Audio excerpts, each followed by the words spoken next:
যার বিয়ে তার খবর নাই, পাড়াপড়শির ঘুম নাই। বিয়ের ব্যাপারটাই হয় এরকম। কারণ যার বিয়ে তার সে কিন্তু কোনো কিছুর ধারে থাকে না, কোনো তার আত্মপ্রকাশ থাকে না, কোনো অনুভূতি থাকে না। হয়তো তার একটু নার্ভাসনেস কাজ করে, কিন্তু অন্য মানুষের মাথার ঘাম পায়ে পড়ে যায় এই একটা বিয়ের অনুষ্ঠান কমপ্লিট করতে।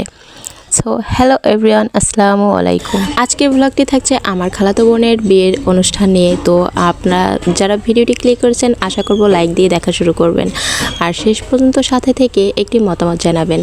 তো এখানে আমাদের যে গিফটগুলো মানে মেয়ের পক্ষ থেকে আর কি দেওয়া হবে, মেয়েদের বাড়ির পক্ষ থেকে, সেগুলো আর কি গোপালগঞ্জ থেকে অর্ডার দেওয়া ছিল, সেগুলো আর কি নিয়ে আসছে। আর এখানে আমার খালু সব কিছু অনেক মানে ঠিক করে নিয়ে একদম রেখে সুন্দর করে সাজিয়ে রাখছে, যাতে এগুলো পরবর্তীতে আর কি বরদের বাসায় পাঠানো যায়। আর এখানে আমরা কয়েক বোন মানে 2-3 জন বোন মিলে যে খৈঞ্চার ডালাগুলো সেগুলো সাজিয়েছিলাম। তো এখানে আমার ছোট বোন ফল সাজাইছে, আমি আর কি বলে দিছিলাম যে এভাবে সাজাও।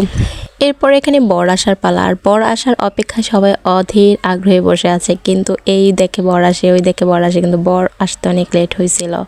যাই হোক, তারপরে বিয়ের কাজ সম্পন্ন করার জন্য এখানে আমার বোনের কাছে আর কি আব্বু খাতাটা নিয়ে আসছে। তো খাতাটা নিয়ে আসার পরে আর কি আমি বলে দিচ্ছিলাম যে এখানে সাইনটা করো। তবে একটা জিনিস বুঝলাম, দেখেন, একটা সাইনের জন্য একটা মেয়ে পর হয়ে যায়।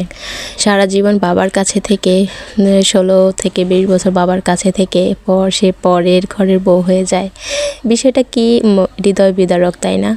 তো যাই হোক, এভাবেই একটা মেয়ে পর হয়ে যায়। আর এটাই আমাদের হয়তো সমাজের নিয়ম, হয়তো অন্যান্য দেশে এই নিয়মটা নেই।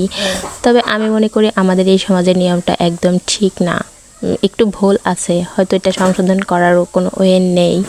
তো যাই হোক, এরপর আর কি মার্কেটটা খোলাম, মানে আমাদের লাকিজটা খোলার পালা। তো এখানে প্রথমেই উপরে চকলেটটা পেয়ে গেছিলাম, তারপরে যে শাড়ি, রুমাল, মানে বিয়েতে, গ্রাম্য বিয়েতে যেভাবে যেরকম মার্কেট আনা হয় আলহামদুলিল্লাহ সেভাবেই আনা হয়েছে।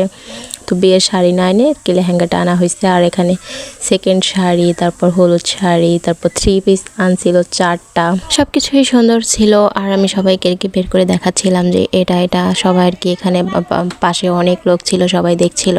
তো যাই হোক, সব কিছু যেমন তেমন সব কিছুই খুব ভালোভাবে মিটে গেল। আর আপনাদের কাছে একটা কথা বলি, আপনারা এরকম গ্রাম্য বিয়েতে কীরকম কী দিয়ে থাকেন, কি না দিয়ে থাকেন, সেগুলো জাস্টিফাই করতে যাব না। তবে যার যেমন সামর্থ্য সেভাবেই সে মার্কেটটা করে তার মানে বউকে সে বরণ করে নেয়। যার যেমন সামর্থ্য থাকে তো সেইভাবেই সে বরণ করে তার বউকে। তো এখানে যে বিয়ের অনুষ্ঠান ছিল এটা আসলে গ্রামের একটা বিয়ে ছিল। আর গ্রামের বিয়ে বলতে একটা মানে মহিলা মাদ্রাসার মেয়ে আর একটা হুজুর, মানে ওর বরটার আসলে হুজুর। তো সেইভাবে আর কি ঘরোয়াভাবে বিয়েটা হওয়া। তো যাই হোক, আজকের ভ্লগটি আমি এই বিয়ের অনুষ্ঠানেই শেষ করছি। আর পরবর্তীতে আপনাদের কাছে আরও ভালো ভালো ভিডিও দেওয়ার অপেক্ষায় থাকবো।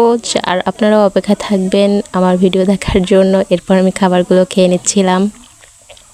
তো বিয়ের খাবার হলে হবে কি, কারণ আমি আবার বিয়ের খাবারে অত খেতে পারি না, হয়তো কোনো খাবারই অত খেতে পারি না, মোটামুটি যা খাই আলহামদুলিল্লাহ। তো আজকের ভ্লগটি আমি এখানেই শেষ করছি। সবাই ভালো থাকবেন, সুস্থ থাকবেন, আল্লাহ হাফেজ।